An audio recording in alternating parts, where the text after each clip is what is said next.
নমস্কার বন্ধুরা, আশা করতেছি সকলেই ভালো আছেন। প্রতিদিনের মতো আজকে একটা রেসিপি নিয়ে চলে এলাম।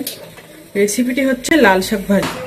এর আগে তো আপনাদেরকে অনেক রকম ভাবে লাল শাক ভাজি করে দেখিয়েছি, আজকে একটু অন্যভাবে করে দেখাবো। এই জন্য আমি প্রথমে কড়াইয়ে তেল দিয়ে দিয়েছি। তেলটা গরম করে দিয়ে দিব কাঁচামরিচ, রসুনটাকে থেঁতে করে দিয়েছি। আজকে আজকে শাক ভাজিতে কোনো ঝামেলা নেই, ঝামেলা ছাড়াই আপনারা শাকটা ভাজি করতে পারবেন খুব সহজেই।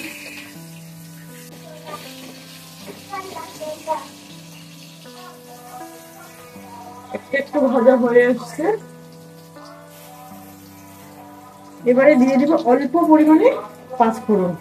পাঁচফোড়নটা কিন্তু বেশি দিতে যাবে না, নাহলে ভাতটা খাওয়ার সময় পাঁচফোড়ন গুলো মুখে বাজবে।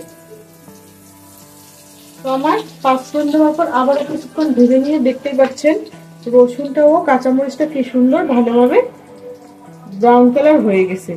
এবারে দিয়ে দিব লাল শাক। আপনারা চাইলে লাল শাকটাকে কুচি করেও দিতে পারবেন, আমি একটু বড় বড় করে দিয়েছি। এরকম করে সব ভাজলে আমি বড় করে দেওয়ার চেষ্টা করি।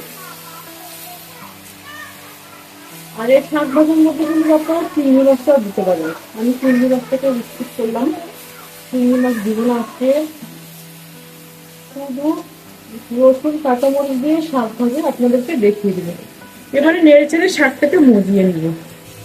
দেখতে পাচ্ছেন শাকটা অনেকটাই কমিয়ে এসেছে। দিয়ে দিব এবারে লবণ। লবণটাকে পরিমাণ মতো দিতে হবে, বেশি দেওয়ার চেষ্টা করবেন না, বেশি দিলে কিন্তু শাকটা একেবারে লবণে পুড়ে যাবে।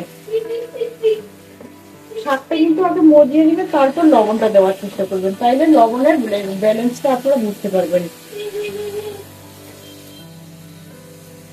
তো এবারে নেড়ে চেড়ে দিব। শাকটাকে নেড়ে চেড়ে এক জায়গায় করে নিয়েছি। এবারে একটা ঢাকনা দিয়ে ঢেকে দিব। লবণ দেওয়ার পর শাক থেকে অনেকটাই জল বেরিয়ে এসেছে, এই জলের মধ্যে কিন্তু শাকটা সিদ্ধ হবে। আমার প্রায় মোটামুটি শাকটা সিদ্ধ হয়ে গেছে। আমার ঢেকে দিয়ে একবারে শাকের জলটা শুকিয়ে দিব।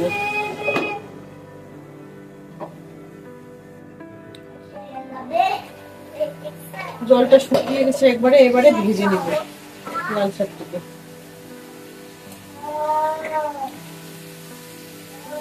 এই লাল শাকের ভাজি খেতে কিন্তু অসাধারণ লাগে। আপনারা চাইলে কিন্তু শাকটাকে ছোট ছোট করে নিতে পারেন, তো আমি ভাবলাম যে আজকে একটু বড় বড় বড় বড় করে ভেজে নিই। এর মধ্যে কিন্তু চিংড়ি মাছও দেওয়া যেত, কিন্তু চিংড়ি মাছ আজকে আমি দিলাম না। আজকে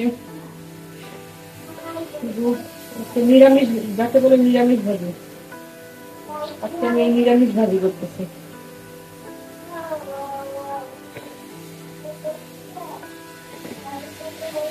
এভাবে এখন ভেজে নিব নেড়ে নেড়ে আরো 2 মিনিটের মতো। শাকটা 2 মিনিট আমার ভেজে নেওয়া হয়ে গেছে, শাকটা কিন্তু অনেকটাই ভাজা হয়ে গেছে। তো রেসিপিটি আজকে এ পর্যন্তই। দেখা হবে অন্য কোনো রেসিপি নিয়ে। ভালো থাকবেন, সুস্থ থাকবেন, ধন্যবাদ।